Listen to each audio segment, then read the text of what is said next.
సంగారెడ్డి జిల్లా కేంద్రంలోని పాత డిఆర్డీఏ కార్యాలయంలో ప్రధానమంత్రి విశ్వకర్మ పథకం లబ్ధిదారులకు అవగాహన కల్పించిన ఎంఎస్ఎంఈ, డిఐసి మరియు బ్యాంక్ అధికారులు. ఈ కార్యక్రమంలో MSME director CSS Rao, DIC general manager Tukya Nayak, AD Samona Priyanka, LM Narasimharao, PMV project management unit consultant Vineeth, IPBB bank manager Venkatrao, DIC EDC manager and Lakshmaiah తదితరులు పాల్గొన్నారు.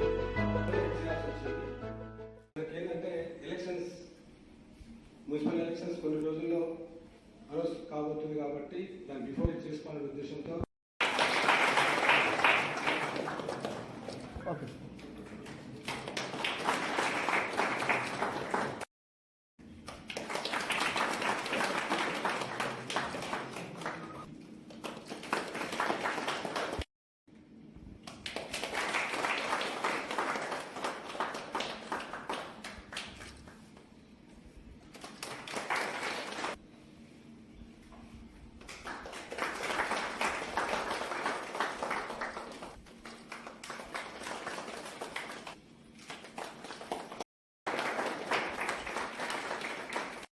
మొత్తానికి కొన్ని కంపెనీల నుంచి ఖరీదు చేస్తున్నారు, అంటే కొంటున్నారు.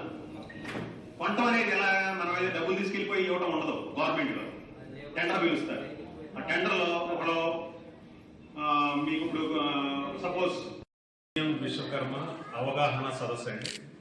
ఇది MSME development and facilitation office. ఈ ఆఫీసు బాలనగర్లో ఉంది. ఇది government of India office, ministry of MSME. Ministry of MSME ఈ స్కీమ్ని ఇంప్లిమెంట్ చేస్తుంది.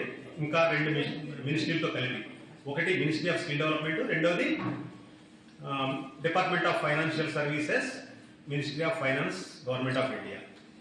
ఈ కార్యక్రమం ఇక్కడ సంగారెడ్డిలో చేయడం యొక్క ముఖ్య ఉద్దేశం ఏంటంటే, ఈ జిల్లాలో ఈ పిఎం విశ్వకర్మ స్కీమ్ కింద రిజిస్టర్ అయిన లబ్ధిదారులు ఎవరైతే ఉన్నారో వాళ్ళకి ఈ స్కీమ్ గురించి ఇంకా వివరాలు తెలియజేయడం ఒకటి.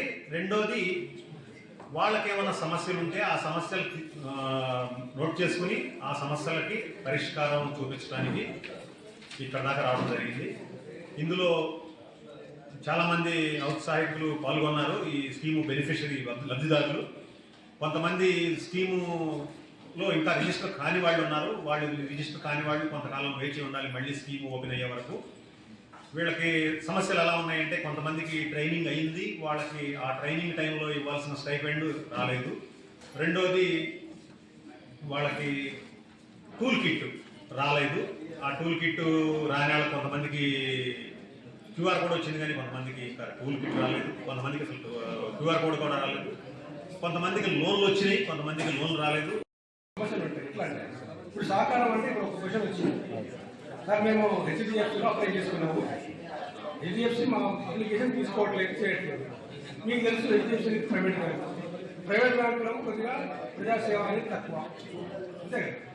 సో అందులో మనం ఏం చేస్తామంటే, ప్రజాసేవ చేయాలి, ఎందుకంటే వాళ్ళందరూ ఇండియాలో బయట కాదు అని కంపల్సరీ మేము ఆ సమస్యని మేము కలెక్టర్ వరకు తీసుకెళ్తాము. దానికి వాళ్ళు హెచ్డిఎఫ్సి నుంచి లోన్ తీసుకున్నట్టు నేను షేర్ చేస్తాను. అటువంటి పరిస్థితి కల్పిస్తాను. ఇది నా యొక్క అష్యూరెన్స్ అని చెప్పి వాళ్ళకి చెప్పడం జరిగింది. ఉండడం వల్ల కొన్ని సమస్యలు వస్తాయి. మీకు తెలుసు, సివిల్ స్కోర్ కొద్దిగా రాకుంటే ఎటుదలోనైనా బ్యాంక్ చేయాలి. ఇంకోటి, లోన్ చూసుకొని సరే కట్టకుంటే కొంత సమయం వాళ్ళు రైట్ ఆఫ్ చేశారు బ్యాంక్. అంటే ఇక ఫర్దర్గా మీకు ఈ లోన్ కట్టకుండా కానీ మేము అన్ని మాఫీ చేస్తామని ముందు మీకు లోన్ రాదు అనేది బ్యాంక్ చట్టం ఉంది. దాని ప్రకారం కూడా కొన్ని సమస్యలు ఉన్నాయి.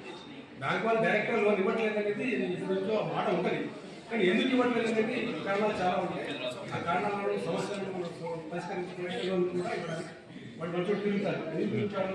మంచి కట్టవాలంటే తిరుగుతారు. ఇది మన డబ్బు బ్యాంకులు ఇచ్చేసారు, కట్టని వాళ్ళు ఇవ్వస్తే ఇవ్వడం అనేది కట్ట కాదు కదా.